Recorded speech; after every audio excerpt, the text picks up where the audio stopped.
know a father who has been, until recently, in fact I think he is today, staying in the house of his daughter where he is paying rent. It's her house, so he's a renter, but unusual to have your landlord be your daughter, but not unheard of. The thing is that the conditions keep changing. Anytime you do business with a member of the family, things get really complicated, because it's much like a child as they get older. When a child gets to be, 13, 14 years old, they want all of the privileges of adulthood, but they want all of the fun of being a kid. So when you do business with a family member, they want all the privileges that come with being a family member, and they want the responsibilities of being a child, or of being, did I say that right? If you're working with a family member, the set of values changes from minute to minute depending on whether they want to be a family member or an employee. That's the problem. So the conditions keep changing in this household where he's renting. So the rent was originally agreed on, but then things begin to change. Like, his bathroom doesn't work. And so, see, most landlords feel some obligation, because it's usually in the contract, to make sure that you have, really modern conveniences like running water in your bathroom, whereas your daughter just goes, when I'm done using the bathroom in the morning, why don't you just use mine? This is what I mean by how things change fluidly between landlord and family member from minute to minute. And then he started to be asked to do more maintenance work around the house, even though he was paying rent. And anyway, a lot of things began to change. And then one day she let him know that she was going to adopt a child, because she felt like it. She had a partner at the time, but then the partner left, and she decided she wanted to adopt a child anyway, and asked him if he just, sort of, by the way, do you like your cornflakes, and would you be willing to help me raise my child? And he's a little bit of a people pleaser, so he said, well, sure, because he couldn't imagine telling his daughter, who was expressing her heartfelt wish to raise a child, telling her, no, I don't really care about you, because he likes to please people and doesn't like conflict. Then he began to feel trapped. Well, do you think changing house rules, doing more maintenance, and now at his age he's going to become a father to a kid? I suggested that his people-pleasing had perhaps gone off the train tracks and off the cliff, as in completely insane, and that he needed, probably the only solution to this would be to just get out, as in get out of the house. He doesn't have to rent the space there. And who knows, the place that he goes to might actually have running water, for example. And I suggested that he get out now. He did. And he wrote, or at least he did make the decision to get out. And he wrote, and he said, after a talk last night, I texted her this to be clear. I will pay rent for July. This happened recently. So that's July as in, the next few days. If you find a roommate sooner, that works for me too. Then I can move out sooner, and I may choose to move out sooner, but I won't leave you hanging on the money, so I will pay you a month ahead of time. And I'm grateful to have lived with you for these past several years. Perfect message. See, the temptation would have been for him to say, well, things have changed. You made promises. I didn't have running water in my bathroom. The floor was being ripped up while, I was living at that end of the house. I was being asked to do more and more things around the house. There were parties happening in the house so that I couldn't sleep. He could have gone on with a list of infractions from his landlord for pages. He chose not to do that. Why? Because he'd chosen to leave. Now, if he was planning on staying, it would be reasonable to present the landlord with some requests, or in some cases, demands if it's contractual. But this was perfect. No accusations, no guilt, just action. I am leaving. Once you've made a decision to do something, that is not the time to get in a few punches. She replies, okay, well, fair enough, thanks. I've loved having you here too. And then he says to me, so what changed with me in this conversation? I've noticed that finally, that how I say things can be confusing for her. Not knowing my own mind, or because I'm afraid of a fight or rejection, I tend to remain silent when she talks about something like having a kid, or that it will be 15 months before she may get around to fixing the water in his bathroom. And then she follows I can't remember the Latin for it, but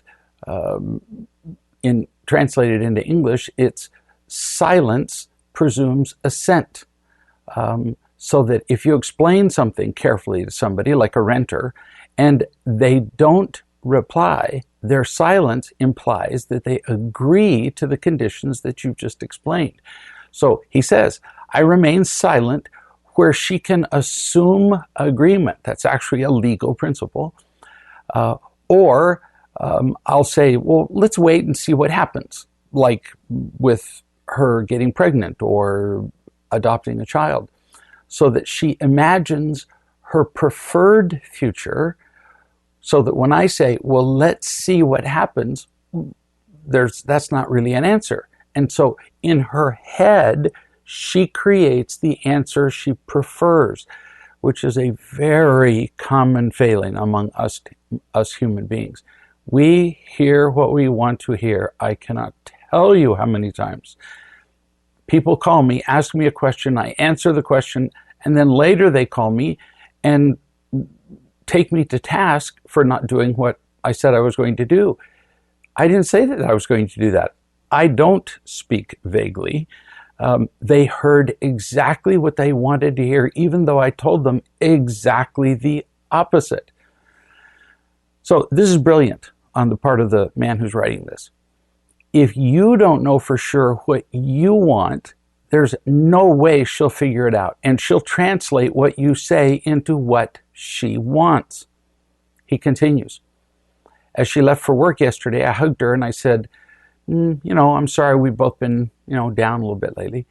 And I said, we'll figure things out, which is so vague that she can make it mean anything. For example, she can turn it into, we'll figure out how to live together, or maybe we'll figure out each next step together or separately, or she can turn this into anything she wants to when I'm vague. I'm unclear on things when I'm afraid, because I'm afraid of making a wrong decision, or closing a door behind me, or offending somebody. That's the biggest reason people are vague. If I'm vague, you can't really turn me down, can you? When somebody says to me, so what would you like to do today? I say, well, I'm not really sure. Well, then there's no way I can feel the pain of your rejection when you say, well, that's a really stupid idea. Or, well, then you'll have to do that by yourself, because I would hate doing that activity with you. Unfortunately, being vague has a price that's just as high. So he says again, I'm really unclear on things when I'm afraid. I fear making a wrong decision, closing a door behind me. I imagine pain, so I wobble. I'm unsettled. I'm half-baked. Like playing with a splinter in my skin hurts when I touch it. But that's less painful than digging it out. That's really a pretty good metaphor. So if he had a splinter in his finger, he would just sit there and fiddle with it all day long. It would bug him all day long, but he'd never have that little instant of pain where you have to pull it out. it really doesn't work out very well like that. And he says, this is not good for her or for me. And it's very smart of you to realize this. And you can apply this to every relationship in your life. It has caused you trouble in marriages, and it will continue to cause you trouble until you can learn to be more specific. He says, when you wrote that you wouldn't have listened for this, he's talking to me now, that you wouldn't have listened for 30 seconds to some of the things that she has criticized me about, I felt how you had no fear. I thought to myself, what? I don't have to listen to somebody when they complain about me? Because see, all of his life, he's thought that if somebody complains, he has to listen. You mean I can just leave? He thought. I just try to tolerate more pain and absorb it and go on with the status quo, making painful relationships work by just staying in them. Bless your heart for seeing this. No, you don't ever have to listen to people complaining about you. Possible exception is if you really want to keep a job, occasionally you might have to complain. You don't have to listen to somebody who supervises you complain about something that you've done. But on the whole, we don't have to hang around and listen to people complain. And I have on many occasions when people are complaining just said, are you going to change the subject? Because this one is boring me. And I'm going to change the channel, which means I'm going to leave the room. You really don't have to do that. And you don't have to stay in a relationship where the criticism continues on and on. You can just leave. Simply staying in a relationship is a pretty low bar for success. You say, last night she struck up the conversation probing for soft spots, which is understandable because you have a lot of soft spots.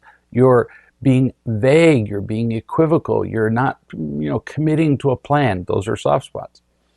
You say, I spoke more plainly, although I felt the unconscious warning signs of fear rising within me, telling me to protect myself. I did my best to be clearer about leaving and not giving vague hopes that I will do what she wants. But after we said goodnight, I texted her to be clear again that I was giving her 30 days notice, just to be sure. When I get afraid, it's almost like I dissociate. I later can't even remember what I said to the other person or what they said to me. So I have to get rid of this, or I can never have clear communications with anybody.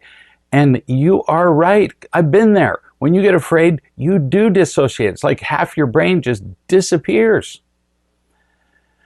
You continue. Or I check out mentally. I go away in my head to protect myself by just taking what the other person is dishing out. I don't realize consciously that I've started to do that, to dissociate, until I'm deep into it.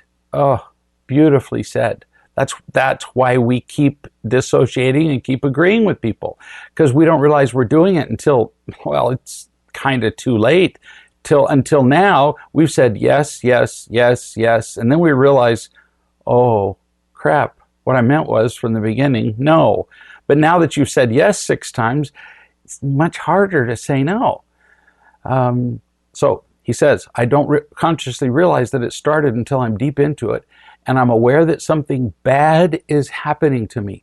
In capital letters, he says, you told me I could stop it and say in 30 seconds, I am leaving. I'm just like the elephant being held by the stake. What he's talking about is that they train elephants to be held to one spot in the ground with this puny little stake and a pathetic little rope or string, because they started training them when they were little babies, when the stake could hold them, when the string was strong enough. And as they've gotten older, they've just come to see the stake and the string as some sort of superpower magical device. When a mature elephant could snap that string and jerk that stake up with no effort at all, but they don't even try. In fact, it's called learned helplessness. And he describes that. He says, I have learned helplessness, not seeing other options, believing lies. justifying. I've learned that I don't have to explain myself or justify my presence on the planet. And when he says that, he even says, I don't have to explain myself or justify my presence on the planet. He ends the sentence with a question mark because he's still not sure. Learning to show myself rather than my reaction to pain. Hallelujah. That's when you're finally there. When you realize who you are rather than simply reacting to pain. When you're reacting to pain, all you can really describe is the pain. And your reaction, you can't describe you. It's only when we finally realize who we are and make conscious decisions what we're going to do that we become ourselves. He concludes by saying, the door is open on this cage that I'm in, but I need some help coming out, don't I? So you love me and teach me a new way to live, and you hold my hand as you do.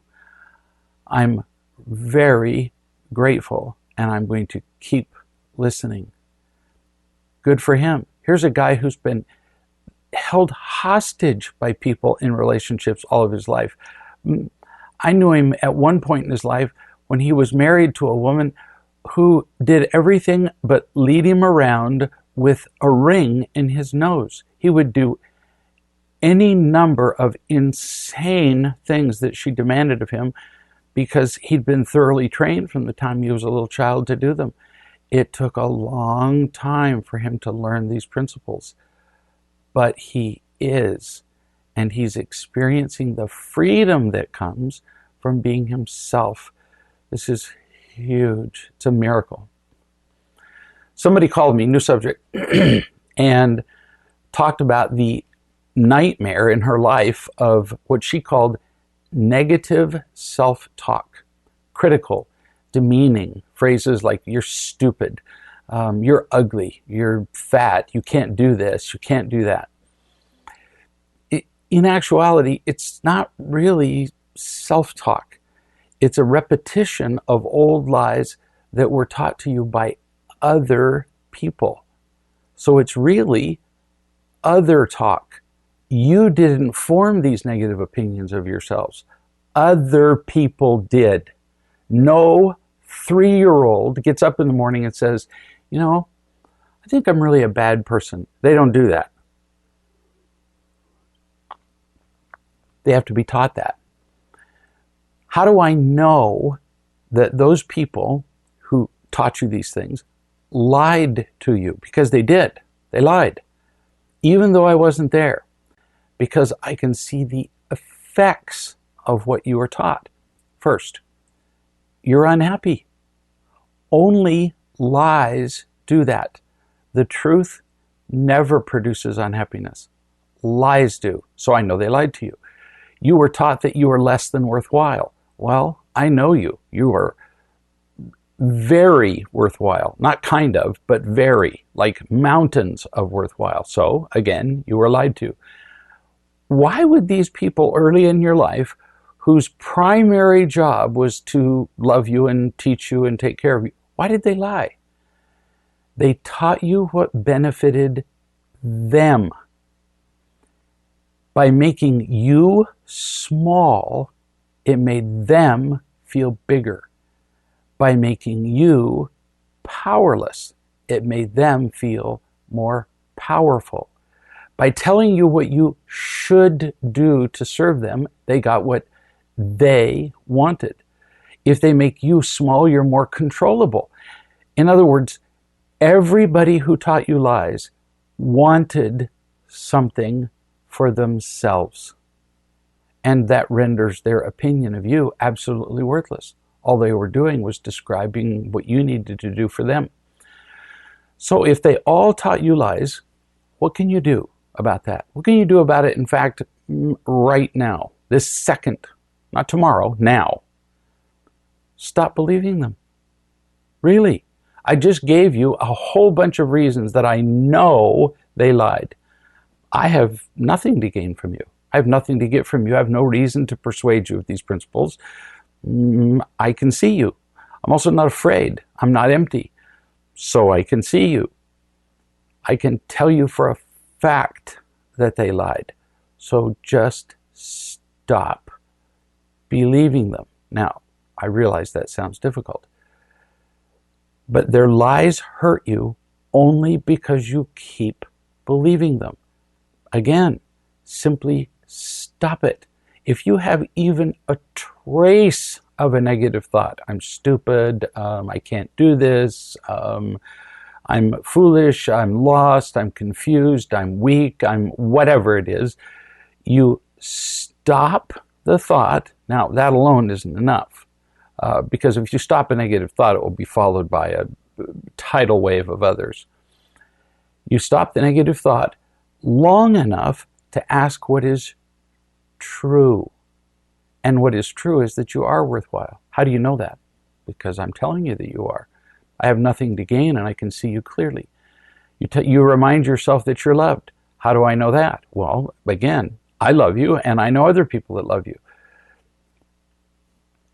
It's very common for people to say to me, how do I get over the lies? How do I get over that I've all my life been taught that 2 + 2 is 5, which is essentially what we have been taught all of our lives. And I respond simply by doing this. How do you get over the lie that 2 + 2 is 5? 4. The truth is 4. And once that is demonstrated to you clearly, every single time you have a negative thought, 4, you just remind yourself of what is true. And pretty soon, 5 looks kind of dumb, and 4 becomes the new truth. Well, it was always the truth, but it becomes a new truth to you. New subject. I know that my mother is presently taking a break in her relationship with her mother, who is, of course, my grandmother.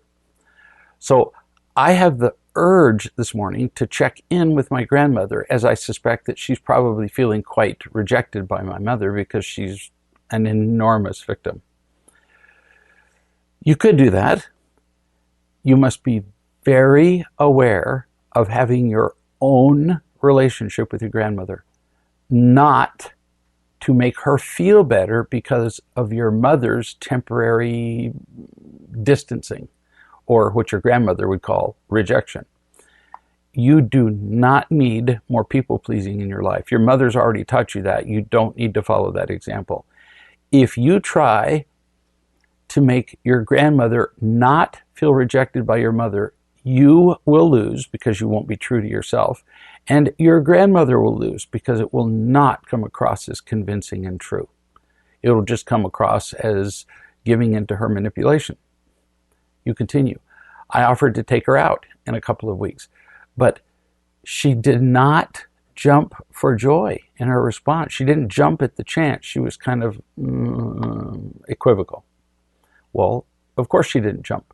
She finds it almost impossible to separate you and your mother for a couple of reasons. You're a product of your mother, and both you and your mother have in the past been very easy for her to manipulate with her victimhood. And now she's punishing the entire family, which includes you and your mother, for not worshiping her victimhood, for not falling for the games that have worked for her for decades. You say, I was disappointed that my good deed was going rejected or unappreciated. So clearly I was not doing this from a loving place. Well, good for you, honey. It's probably a mixed motivation. Part of you cares about her. I would say unconditionally that would be a small part. Part of you cares what she thinks about you. That's a bigger part. Part of you doesn't want her to be in pain, which is different from wanting her to be happy. Relieving somebody's pain isn't the same as making somebody happy. I can relieve my children's pain when they were young by simply doing their homework, but that's not the same as wanting them to be happy or to learn something. And part of you would like to be praised as the only loving person in your family. So your mother isn't spending time with your grandmother, but you will step forward as the noble and great one. Quite a mixed bag of motivations, isn't it? So consider all of this before you spend time with your grandmother, if you even go at all. Absolutely, if you do go to see your grandmother, absolutely refuse to talk about your mother while you're with your grandmother. No way, or you will start gossiping. You will give in to your grandmother's victimhood and you're dead because you're just not equipped to deal with it yet. Just talk about your grandmother and anything she asks about you. Don't try to guide the conversation so that she will feel better. That's still manipulation. She's a victim. And if a victim feels better, that usually means that they're getting sympathy. In this case, from you. And that just perpetuates their victimhood. So, yeah, the bottom line is you could go see your grandmother, but that's a lot of stuff to keep in mind as you do it. New subject, different person, although interestingly similar subject. Here's somebody who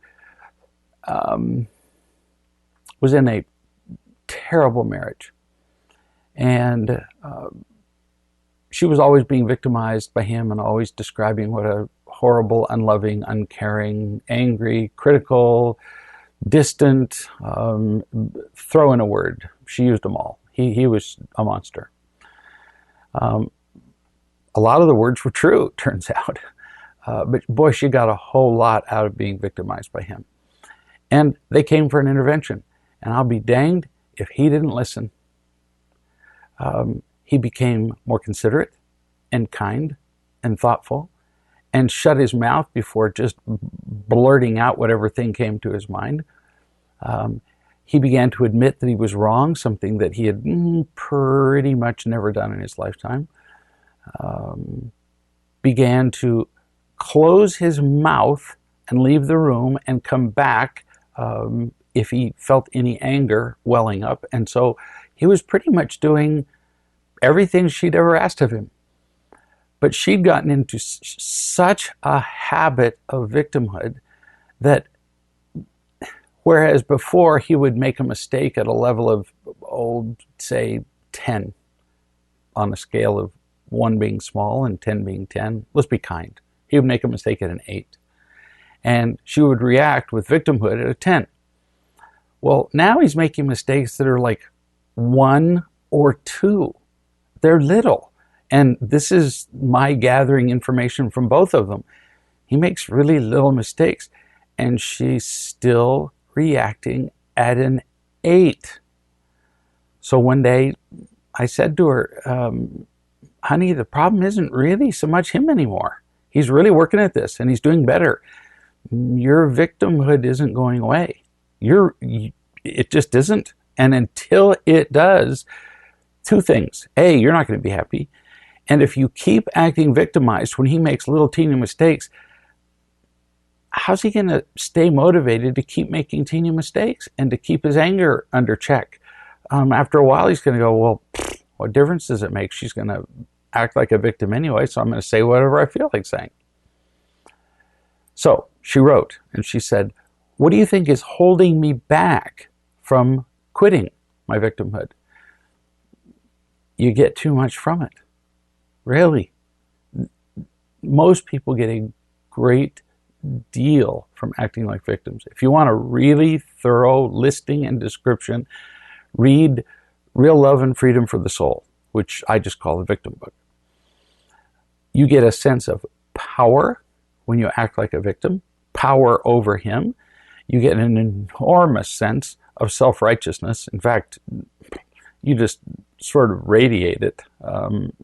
Almost makes you giggle to be more righteous than the people around you. You get a feeling of control because you can stop what he's doing when you act victimized. You can stop him in mid-sentence by crying, for example. You get a sense of being energized by being a victim. Victims feel really, watch a victim describe what was done to them, and you know exactly what I'm talking about. They are just full of energy. Oh, and then he did this, and then he did that, and you will not guess what he did next. They talk like that, full of energy. So you get energy. And lastly, you avoid responsibility. As long as you blame him for everything, you're the victim, the poor victim, in fact, the poor, sad, pitiable victim, and he's the horrible monster. Well, if you're the poor, sad, horrible victim who's bleeding all over the ground, who's going to come and ask you if you wash the dishes? If that's your job? Nobody. So you avoid personal responsibility, emotional responsibility in the relationship. You continue. Am I seeing everything I need to see about myself? If not, what do you see that I don't? I'm just curious. You're not seeing all those things I just talked about, and you're not seeing how often it happens. You act like a victim a lot. He makes a tiny little mistake, you act all victimized, you tell him he's brutalized you, and then you go clear to the other end of the house, shut the door, and hide yourself, sometimes all night. You do it a lot. You way, not only a lot, but you way overreact. You make everything about you. Now, in your defense, I don't think you mean to, but pretty much everything that he does or anybody does either serves you or hurts you.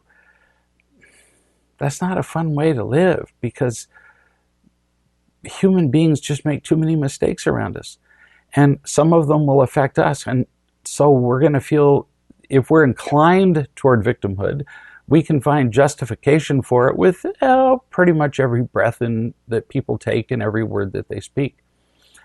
Even this email, you sent it from a time zone so that I got it in the middle of the night. I answered it first thing this morning. First thing this morning when I got up. But 2 hours later, you wrote again asking, well, where's the answer to my email? Even though you know the time zone differences between us. Who knows where and you said, where's your response? Even though I'd answered, and it probably went to the usual email purgatory place without any explanation. But you felt victimized by me for failing to answer your email within the exactly prescribed time that you'd set. You can come up with 100 justifications for this. Oh, well, I wasn't sure that my email was working, blah, blah, blah. I've heard them all. I'm telling you, people who are not victims don't do this. Victimhood is really just selfishness. And it's selfishness born of pain. So I'm really defending you. But I'm also saying that it has to change, or it will kill you and very possibly your relationship with your husband, and while you're at it, very likely your children to follow. I know a woman, Lisa, who came to see me, who was very isolated and unhappy. Zero esteem. Just thought nothing of herself. Couldn't look me in the eye, looked down at the floor, spoke in a little soft, mousy voice where every other sentence I would have to say, even though I was sitting 3 feet from her, I couldn't hear you. No healthy relationships, whatever, in her entire life. She came for an intervention. And I got to see one of the greatest transformations ever in my life. And I got a letter from her sister. Her sister said, I talked to my mother over the weekend. So this would be the mother of both women, the woman who's writing me and the woman who came for the intervention. For the first time in several weeks, she told me that she's very unhappy that Lisa isn't calling her and didn't visit her while she was nearby, because where she came here in Georgia for her intervention is apparently at least on the same side of the country as her mother, whereas where she lives isn't. She apparently had this is still the sister talking, she had no idea why Lisa didn't visit, and she doesn't like it. And she was acting like a victim as usual. Well, of course. There's no way that the mother of this woman with zero self-esteem, where do you think she got the zero self-esteem? From the mother demanding an explanation for everything and demanding that her daughter behave like she wanted her to behave every second of the day. There's no way that this mother could understand how much Lisa is changing and how much happier she is. No way. So she has to assume that something is wrong and she's being left out of the loop. So you can do whatever you want, I'm saying to the sister, but you could just tell your mother that your sister, Lisa, is finally, after all these years, finding herself, figuring out what life is about, and being happy. She's much, much happier. Now, you'd think that would be enough for a mother to hear, wouldn't you? I mean, if you tell a mother your child is much happier than she's ever been all of her life, you'd think the mother would go, well, isn't that cool?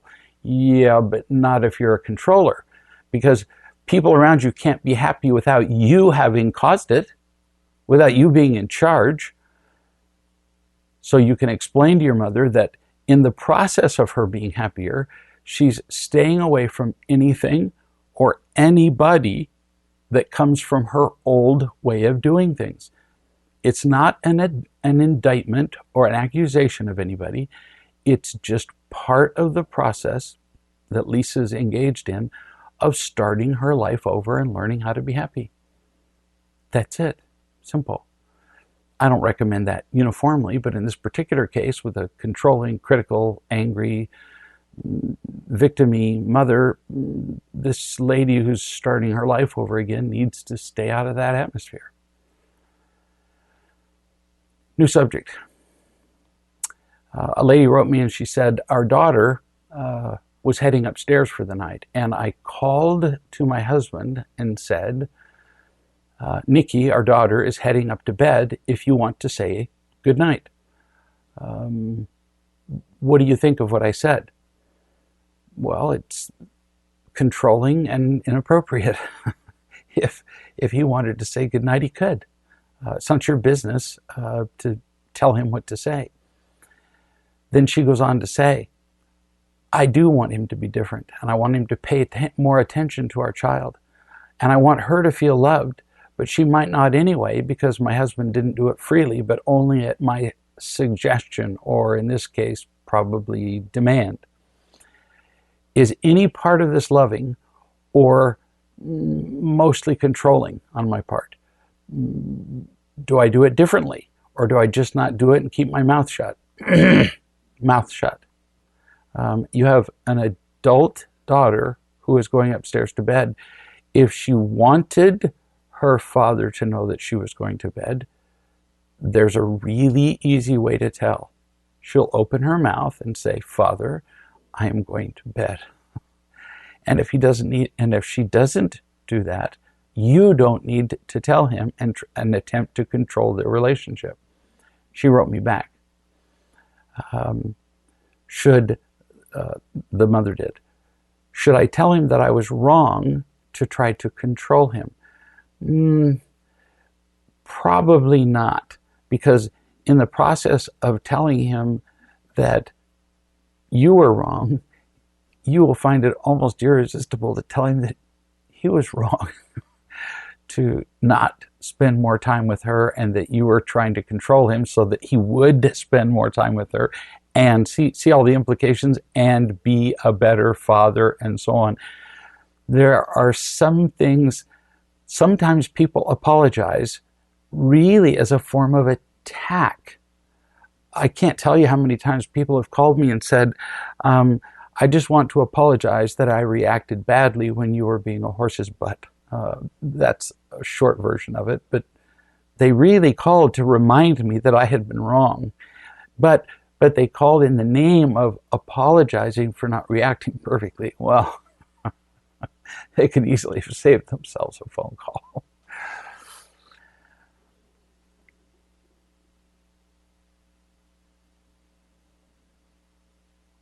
Here's somebody that wrote, gratitude is a higher level of consciousness. It's a higher way for me to live. I'm grateful that I got good dirt spread in my garden.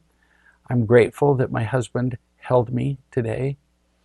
I'm grateful that when the car died today, that I realized that we have AAA, and I could just call them on the phone and tell them where to come, and they came and recharged the battery. I'm grateful that I got something to eat while I was waiting for the tow truck, and that I had the money to pay for that.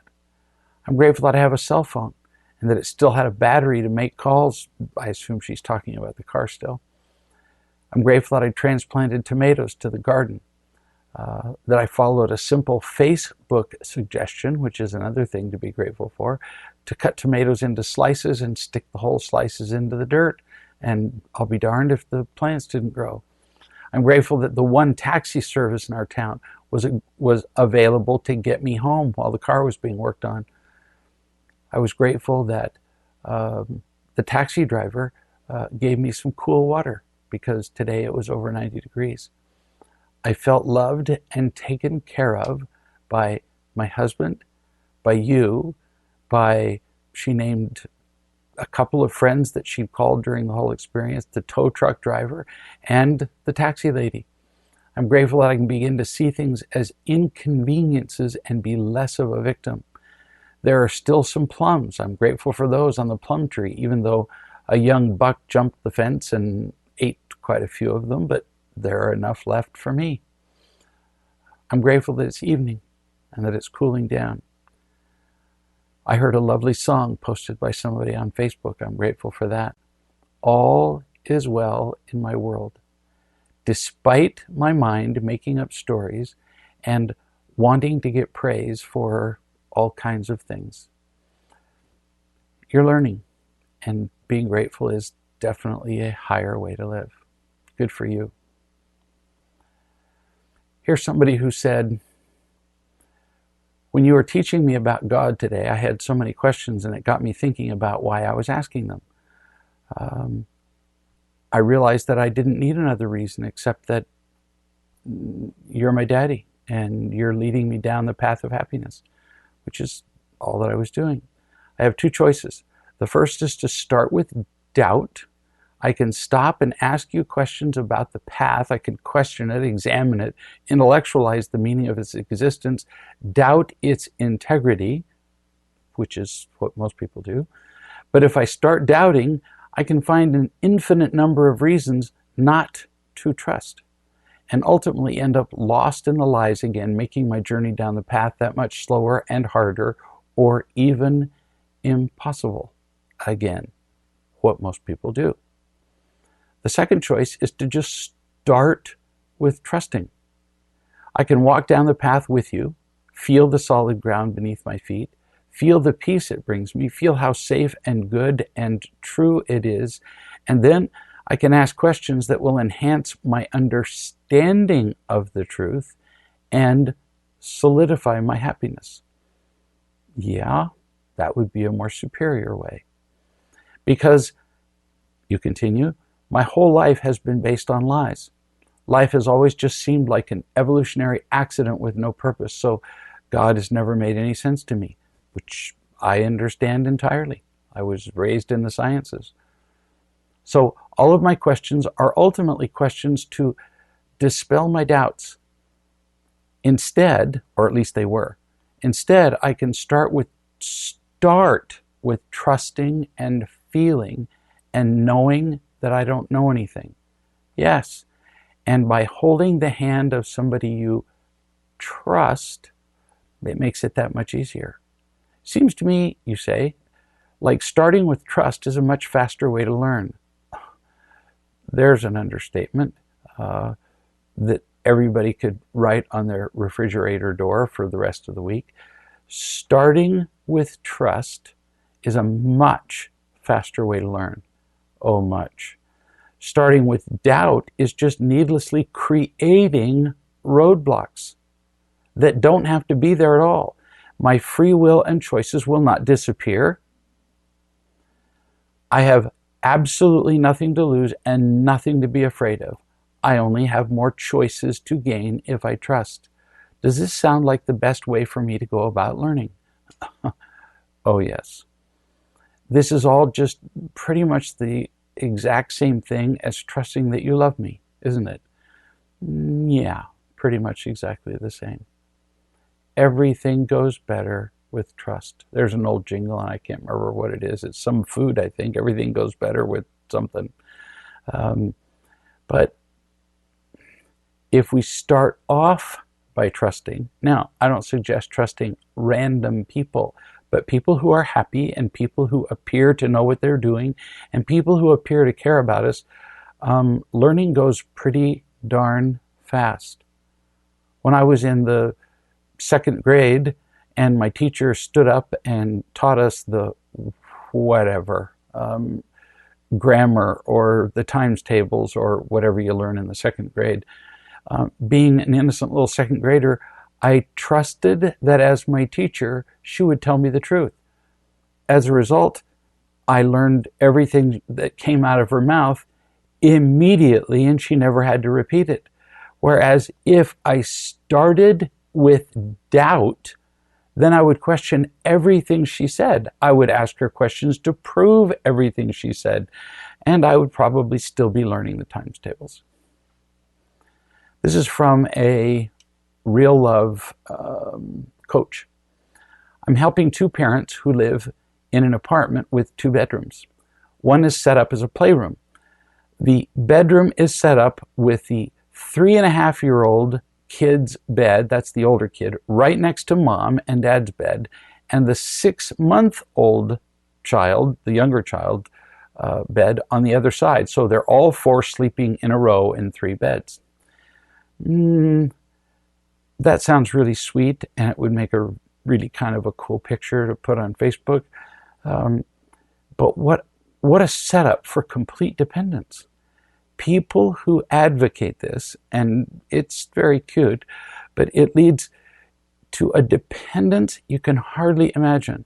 I knew a girl whose entire life was destroyed, never had a healthy relationship in her life, who slept with her parents in an arrangement almost exactly like this until she was 16. And you say, well, the child's only 3.5. Well, so exactly when is it going to stop? It's our goal as parents to have our children be happy, strong, and independent in the world. And the more we do things for them that they can do for themselves, like go to bed, the weaker they become. This coach continues.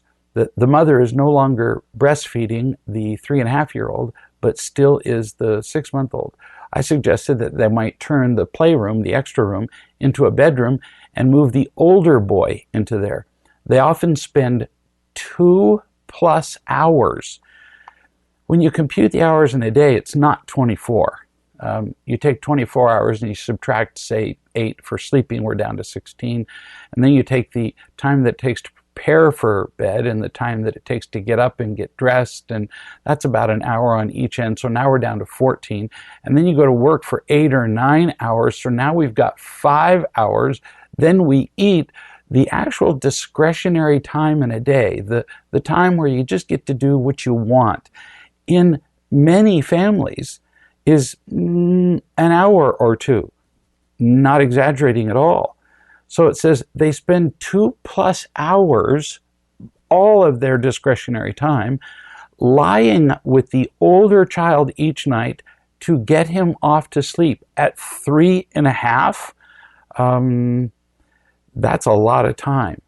They all get disturbed if any of the kids aren't restful. Well, of course, they're all lying right next to each other. And she is exhausted and feels like she's at work 24/7 and is about to break down. I would say you've pretty much defined a system that doesn't work, wouldn't you? If you've got the mother of the household about to break down, have a nervous breakdown, and is stressed 24/7, that would not be a workable system. It doesn't matter what their families have been like before. It doesn't matter what the families next door do. It's not working. Something has to change. Why? You just said she admitted to being exhausted. That's reason enough. If somebody's exhausted, it affects everything. The driving board of more than one country has proven that driving tired is as bad as driving drunk. So a mother who's tired is going to respond lovingly to her stressful children? No, probably not. The parents have no time together alone. They might have 2 or 3 discretionary hours a day, and they spend 2 of them with the child, putting just the one child to bed. Very bad for the relationship with the parents. And if the relationship with the parents is bad, how are the 2 of them going to love the children? Third, the children feel like they run the family. And this is becoming the norm all over the world. Children feel entitled to run the family. They feel entitled to set their own bedtimes. They feel entitled to the latest clothes. They feel entitled to the very latest model of smartphone when they're 3.5 years old. And it goes on and on. Children are becoming their own parents. Fourth, children don't become independent, which is the whole goal of parenting. So what could they do? Those are just 4 of 20 reasons I could have listed how this thing isn't working. Move both kids into the playroom, not one of them. You still are going to be spending 3.5 hours putting these kids to bed. Move them both in there and put the kids to bed for 15 minutes tops, not 2 hours. If they cry, which in the beginning they will, because children learn to cry to get their way, so do adults, then occasionally you come in just to touch them or kiss a child if he cries after the 15 minutes. But if you give in, the kids grow up entitled and weak. So I love you, pat them on the head, and you go back out and you come back in less and less often until the kid falls asleep. The first night or 2 may be difficult, but they will sleep. 3.5-year-olds do not stay up all night. But the system that they're doing now guarantees these kids being screwed up, guarantees that the mother is exhausted, guarantees that the father is tired all day long, guarantees that the mother and father have no time together. Dumb. The coach says, he was totally resistant to moving the kid's bed out. Well, sure. He loves their dependence on him. He's gone to work all day, and she takes care of him all day. And when he comes home, he gets to be the great big playful daddy who puts everybody to bed. So yeah, he doesn't mind so much because he doesn't do it all day.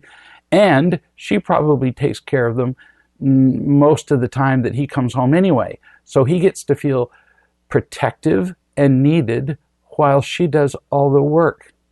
And it's a virtual certainty that he is not an emotionally available or skilled husband, from what you say here. If he's putting a child to bed before his wife, he's not emotionally available. And with this setup, he can use the time he spends with the kids as an excuse for not developing a relationship with his wife. This family's in more trouble than they know. The coach says it turns out he spent years himself sleeping in his mother and father's bed, especially when the dad was away as a traveling salesman. No surprise there. He came out with a philosophy that the Western cultures, this is on another continent apparently, try to make kids too independent and actually push them out of the family, whereas other cultures don't do this.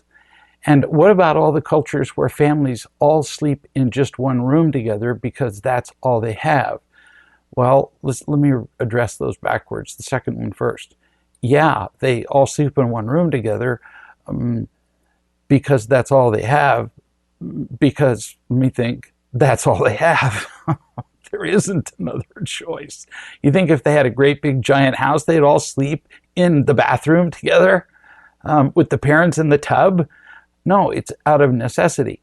And I've heard the cultural excuse many times. I've spoken about real love and parenting all over the world. I tell people this: if any cultural norm interferes with happiness, it's wrong. I was speaking in China to an audience of, 5,000 people, I suppose, and a man stood and he said, "I'm from North Korea." Now, I don't know about the rest of you, but prior to that, I'd never met anybody from North Korea, and due to the lack of reciprocal tourism between our two countries, it's not likely you will meet somebody from North Korea. And he said, "From everything that you're saying about unconditional love, what you're telling me is that my entire culture is wrong." And I said, "Well, does your culture make you happy?" He said, "No, it doesn't." I said, "Well, there's your definition of wrong. If it doesn't produce genuine love and happiness, it's wrong." And I said the same applies to North Korea, to China, to Italy, to England, to the United States, to any country. And I told this to 5,000 Chinese people at a time. And as I did, they all nodded their heads in agreement and came up by the hundreds to thank me for telling them this, because they thought this was the only way there was to live, was to follow the cultural norms and to do everything that their parents tell them to do, pretty much until their parents are dead when they're 90 years old and the kids are 70. In the case of this particular family that we're talking about, it results in an unhealthy dependence of the kids, exhausted and expecting parents, and a mess. The coach continues. The man in the family suggested that he could make a divider out of boxes and move the older kid's bed to the other end of the bedroom. They simply get no time together as a couple because they spend so long putting the kids to bed, and when they eventually get to bed, the kids are right there with them. He doesn't see a problem with this. You get the point? The cultural norm sees to it that the couple gets no time together. Again, I've had this conversation all over the world, and eventually the parents all see how stupid their culture is if it doesn't produce love and happiness. When I was in Sweden, for example, it was much like you described. And the parents describe how it drives the parents apart not to have alone time together. Their culture teaches that the family is together 24/7, and it is not producing a happy culture. And everybody is getting damaged as a result. The coach says, "Can you highlight for me all the reasons that this isn't a good idea for the family? His resistance is making her feel very uncared for." Well, I just did highlight a lot of the reasons. And he just provided another reason that the cultural norm is wrong. She's his own wife. The other half of this partnership is not feeling cared for. Well, that makes the culture wrong. The coach said, "I've told him that everybody will be happier and more rested if they make this change, and he doesn't believe it will." Well, and until he actually does it, how would he know? So if he keeps just blindly doing the same thing over and over again, he's not going to know. Why cling to something just because you're familiar with it when the evidence all points to how it doesn't work? Everybody's heard the old story of, how, how does it go? Every Thanksgiving, one Thanksgiving, the young girl says to her mother, "Why do you always cut the end of the ham off before you put it in the pan and put it in the oven? Why do you do that?" And the mother says, "I don't know. I'll have to ask my mother." So they went in the next room and they got her mother, and she said, "I don't know." And she said, "Well, let me ask my mother," who happened to be there and was quite old. And they brought in the great-grandmother of the girl who asked the original question. And the great-grandmother said, "Oh, well, back in the day when I only had a few pans to work with, the biggest pan I had wasn't big enough to hold the ham. So we had to cut the end off the ham and stick it in the oven. And even though they got much bigger pans, they've been cutting the end of the ham off for generations, and nobody knew why. And that's true with a great number of cultural norms. We don't examine whether they produce unconditional love and happiness. We just keep following them, blindly following the generation before us, creating the same unhappiness that they experience. And now we can learn to do it differently. It's been fun.